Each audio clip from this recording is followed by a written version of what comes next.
Welcome back. In this video, whilst we do the chain and sprocket upgrades, I'm going to show you how we go about making your aluminium look like chrome. Very cheap, very effective upgrade, and all it costs you is your time and a couple of quid for some wet and dry paper. And the results are very, very good. So I have done it on other areas of my bike. So let's get into it.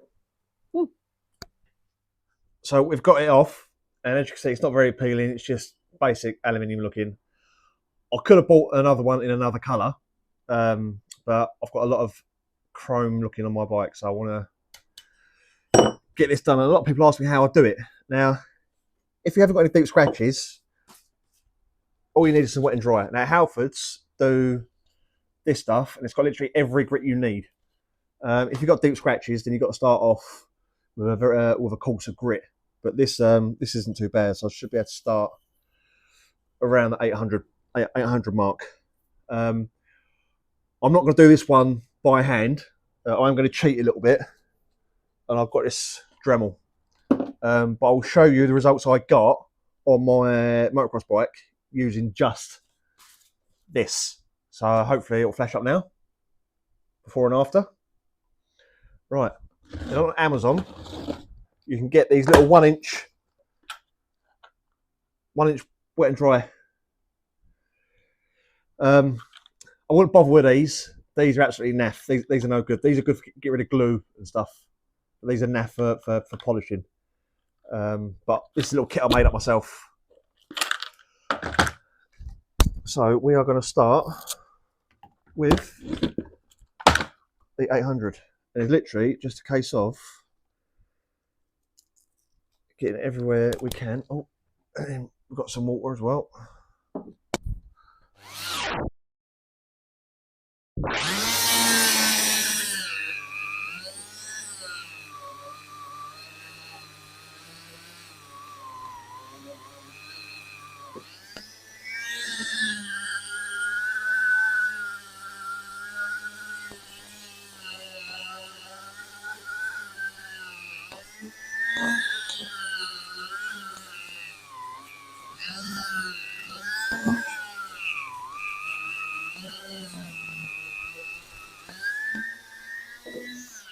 Right, let's have a little look, see how it's come out. Right, the 800 is not quite working. It's got one little shiny bit, but it's still matte, leaving it matte. So if I go down, for my next one. Right, we'll go down to 400. Because this aluminium seems to have like a bit of a layer on it. Once you get the layer off, it's not too bad.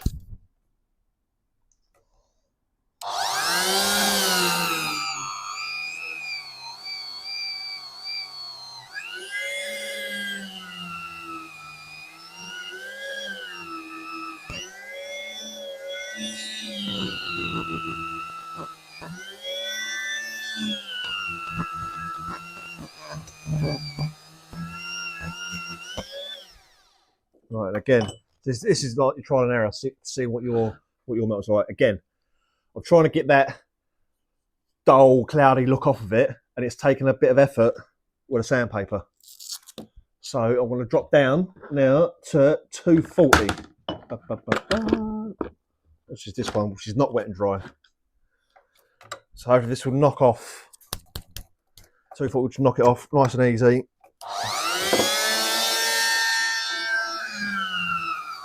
Oh, there you go, look at that.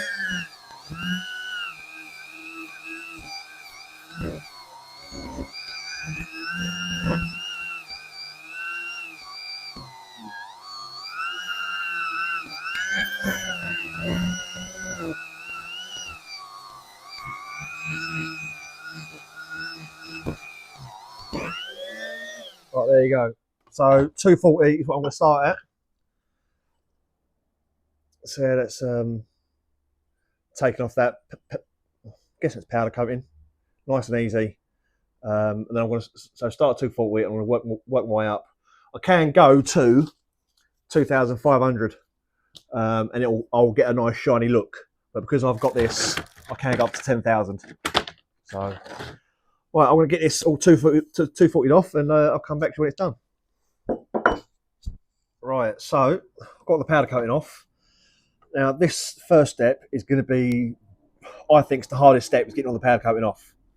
I did have to use this tiny little wire brush just to get inside there and there. So yeah, so start 240, powder coating off, wire brush, and already it looks better. So now we've got to work our way through the grits. So I'm going to start 400 and then just work my way up. I will say that this is the point where if you want to get rid of any part numbers, deep scratches or casting lines, now's your chance to do it. And I'll probably do it with a 120.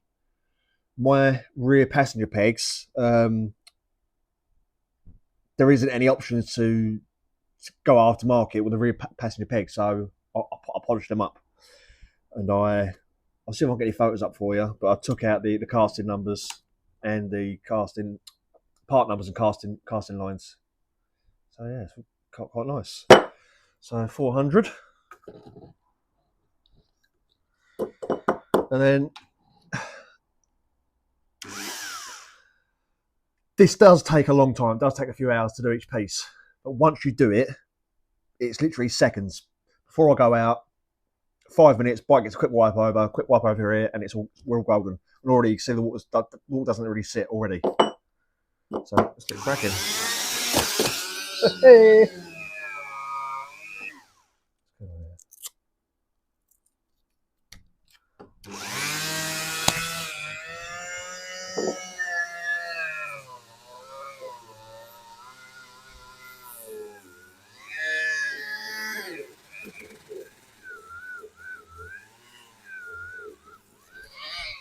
And what you are looking for is this dark black water coming out, because that is the what's the word for it? Tiny little filings. So if you're getting that, you're doing it right.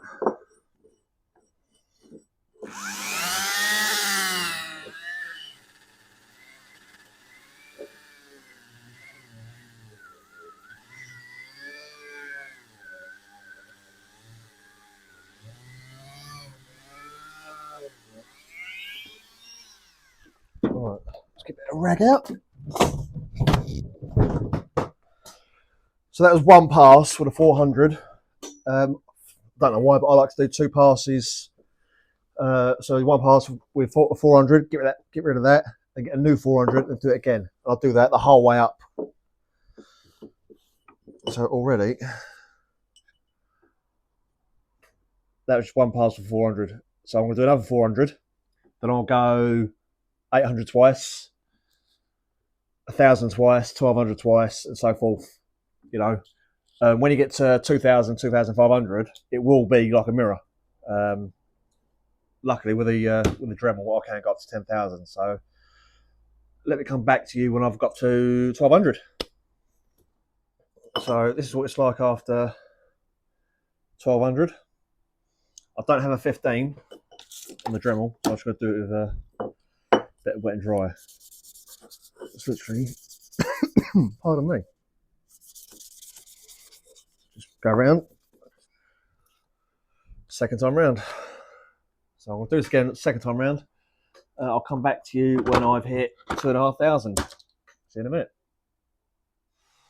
Right, so I've just finished with the 2,500, and it's starting to look like that. As you're doing it, you will notice areas that look really shiny, and you'll start to see yourself. So if you're getting that 2,500, that's exactly what you need. Now, when I do my exhaust, I don't use the Dremel at all. It's all done purely by hand, up to 2,500, and then we use the polish.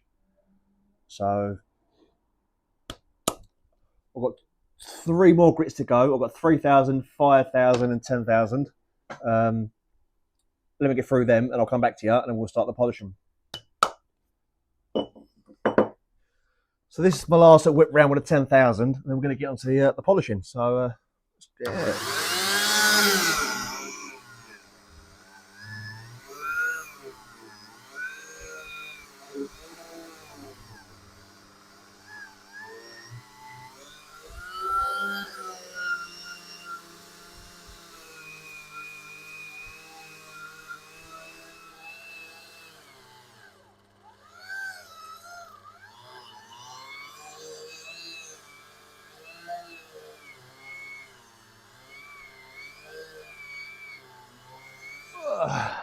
all of the 10,000 done. So let's give this a... So I've done every grit twice round.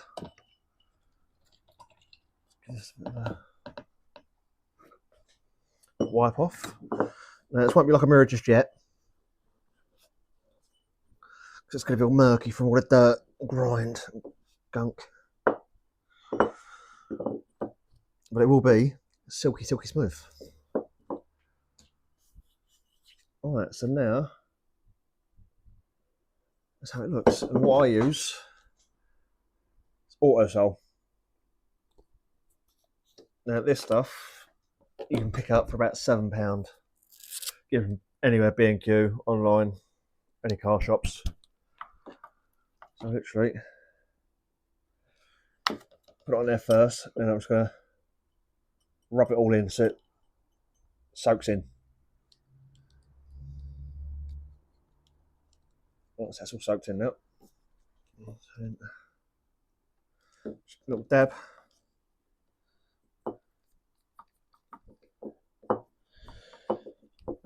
And then hopefully it shouldn't take too long.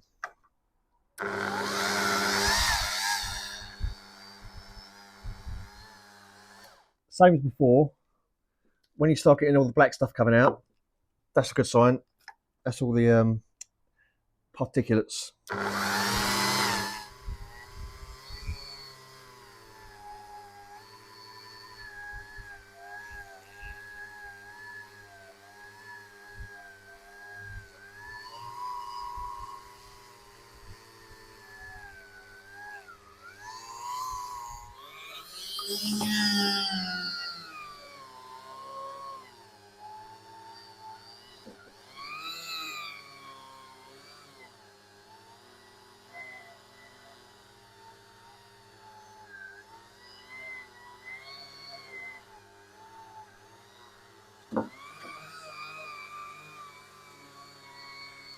Right, let's buff off. Now, microfibers. I've found, we'll grab the other type. Now, there's two types of microfiber. You've got this one, which when you touch it, it sticks to your hand, it's all grippy, whereas this one's really nice and smooth. When it comes to the buffing, this one will scratch. So what I'll tend to do is I'll use this one when I'm hand polishing, when I putting the polish on. A nice soft one that doesn't stick. Let's take it off. So I'm literally just gonna oh, and this is where all that hard work just now becomes worth it, because that was just one pass and already I can see my ugly mug in it. I'm doing this with dirty hands, you know, it's going to leave dirty handprints everywhere, all over it.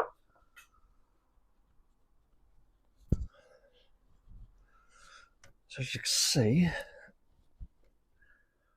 boom.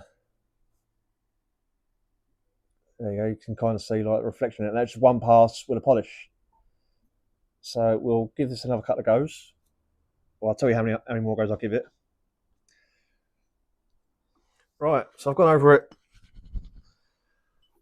in total 3 times with the Autosol polish. And I don't know if you can see that, but you can.